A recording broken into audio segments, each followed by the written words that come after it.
Assalomu alaykum do'stlar, men Kinomanman va bu Buzg'unchilar filmi. Kutilmaganda yer ostidan chiqqan maxluqlar butun dunyoni vayron qilishdi. Videoni tomosha qilishdan oldin like bosishni va keyingi film qahramoni bo'lish uchun ismingizni kommentariyada yozib qoldirishni unutmang. Biz esa boshladik.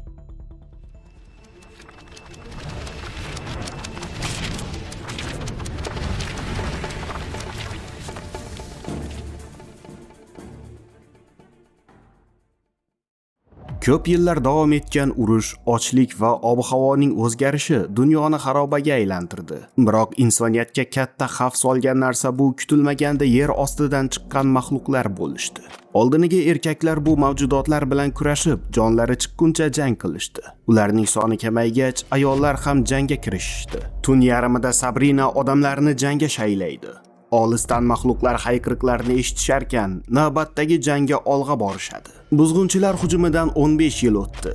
Sabrinaning eri Og'abek qizlari Nozaninga buzg'unchilar haqida so'zlab berardi. Buzg'unchilar shuncha yillar mobaynida yer ostida yashab kelishgan va insoniyatning ochko'zligi sabab muzlar erib, o'rmonlar yonib ketgach, ular yer yuzasiga chiqib olishgandi. O'tmishda yashab o'tgan Bahodir ismli erkak bolg'asining bitta zarbasida yuzlab buzg'unchilarni o'ldira olgandi. Ko'p o'tmasdan harbiylar evakuatsiya haqida e'lon berishadi. Ular narsalarni yig'ib ketishga shaylanisharkan, bu kundan so'ng boshqa ko'risha olmasliklari mumkinligini tushunishadi. Sabrina xizmatdoshlari oldiga boradi. Og'abek va Nozaninlar aholi bilan ketishadi. Olisda buzg'unchilar hujumi sabab portlashlar sodir bo'ladi. Harbiylar yo'l bo'yi buzg'unchilar tishlagan odam dahshatli maxluqqa aylanishi haqida so'zlab berishadi. Qo'rqqanidan gapni boshqa tomonga burgan Nozanin Bahodir haqida so'zlaydi. Boshqalar ham u haqida eshitgan edi, biroq barchaning o'z tushunchasi bor edi. Bir necha soatdan so'ng buzg'unchilar hujumiga uchrashadi. Barcha dahshat ichra bir-biriga qarab qolgandi. Ularni himoya qilayotgan ayol qimirlamasliklarini buyurib jangga qo'shiladi. Ko'p o'tmasdan maxluq paydo bo'ladi va barcha o'ldik deb turganida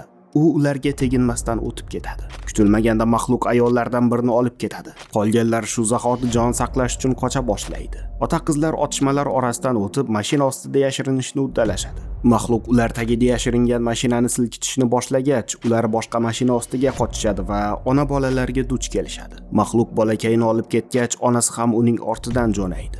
Nozanin ko'z yosh to'karkan boshqa bir maxluq ularni xitlab qoladi va baxtlarga askarlardan biri unga o'q uzib, u bilan jang qilishni boshlaydi va askar uni boshidan judo qiladi. Ularni Sabrina qutqarib qolgandi. U harbiylarga odamlarni xavfsizroq bo'lgan o'rmonga olib borishni buyuradi. Nozanin yo'l bo'yi yaralangan va holdan toygan odamlarni ko'rib shokka tushadi. Yaralangan qariyalardan birining ko'zidan qon oqishni boshlaydi va askar uni o'ldiradi. O'rmonga kirishgach, maxluqlar yaqinlashayotganligini his qilishadi va Sabrina qiziga otasi bilan bu yerdan ketishni buyuradi. Askarlar guruh bo'lib jangga otlanishadi. Ota-qizlar esa qayiq berkitilgan daryo yoqasiga kelishadi va unga o'tirib, dengiz o'rtasida joylashgan orolga suzib ketishadi. Oradan 1 yil o'tdi. Ular hali ham shu orolda jon saqlashardi. Og'abek qiziga lozim bo'lsa o'zini himoya qila olishi uchun jang qilishni o'rgatgan edi, biroq u hozircha kuchanishdan u yog'iga o'ta olmasdi. Tunda u otasidan hikoya so'zlab berishini so'raydi. Bahodir o'tkir bolg'a yasash uchun barcha narsani yiqqan va u buzg'unchilar chiqqan yoriqni birinchi bo'lib ko'rgandi.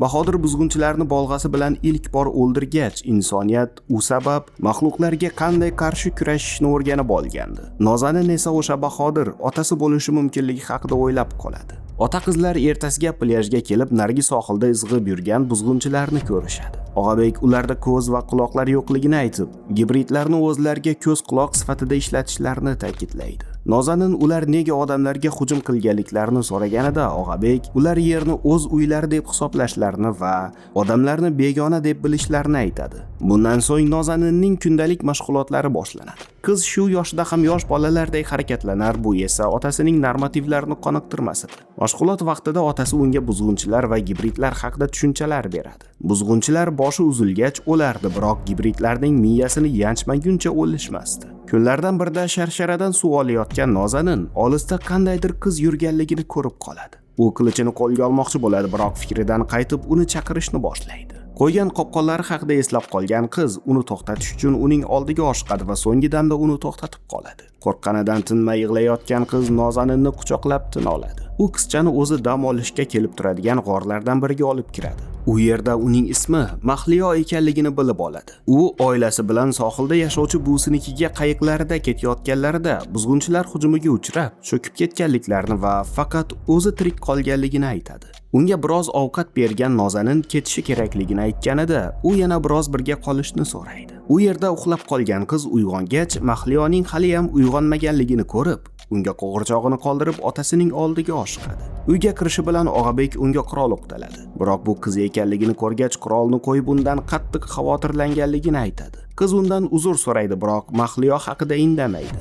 Shu kuni tunda otasining uxlashini kutgan qiz vaqtdan foydalanib biroz ovqat o'g'irlaydi va uni Mahliyoga keltiradi. Qiz unga savollar beravergach, Nozanin o'zini bu yerda yolg'iz yashaydiganday tutadi. Mahliyo oilasini sog'inib yig'lashni boshlaganida Nozanin uni chalg'itish uchun Bahodir haqidagi hikoyani so'zlab beradi. Biroq Mahliyo uni o'lgan deb hisoblardi. Ammo Nozanin yaxshilikka ishonish kerakligini aytib, Bahodirning buzg'unchilarga qarshi qilgan janglari haqida so'zlab beradi. Askarlardan biri dahshatli maxluqqa aylangach, odamlar gibridlar haqida bilib olishgan. Uni o'q bilan o'ldirib bo'lmasdi va Bahodir bolg'asi bilan uning boshini uzib tashlaydi. Odamlar uning sharofati bilan gibridlarning miyasini yanchish kerakligini bilib olishgan. Nozanin Bahodirning hali ham jang qilayotganligiga va odamlar bu urushda g'olib chiqishlariga ishonardi. Qiz ketishidan oldin dugonasidan shu yerda uni kutishini so'raydi. Ertasi kuni mashg'ulotlar davom etadi.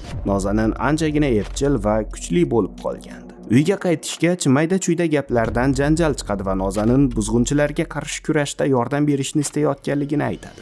Og'abek esa jahl bilan uning hali bunga tayyor emasligini tushuntiradi. Biroq unga eski qilichini sovg'a qiladi. Qiz ertasi kuni g'orga qaytib keladi, biroq Mahliyo hech qayerda yo'q edi. Uning narsalari esa xarob holda edi. Kutilmaganda kimdir qimirlagach, Nozanin uning ortidan boradi va Mahliyo dahshatli gibridga aylanganligiga guvoh bo'ladi. Gibrid dod solayotgan Nozaninni ta'qib qilib, unga yetib oladi. Qiz endi o'ldim deganida yetib kelgan Og'abek mahluqqa o'q uzadi, biroq bu unga ta'sir qilmaydi va qilichini olgan erkak u bilan jang qilib g'olib chiqadi. Qizini u yerdan olib chiqqan Og'abek bu yerdan ketishlari kerakligini aytadi. Bu gibrid buzg'unchilarga xabar jo'natgan bo'lishi mumkin edi. Ular narsalarni yig'ib, qayiqni berkitib qo'ygan tomonga kelishadi. Dam olgani o'rmonda to'xtashadi va oradan bir necha soat o'tgach, olisdan portlash ovozlarini eshitishadi. Demakki, buzg'unchilar yaqin kelishgan.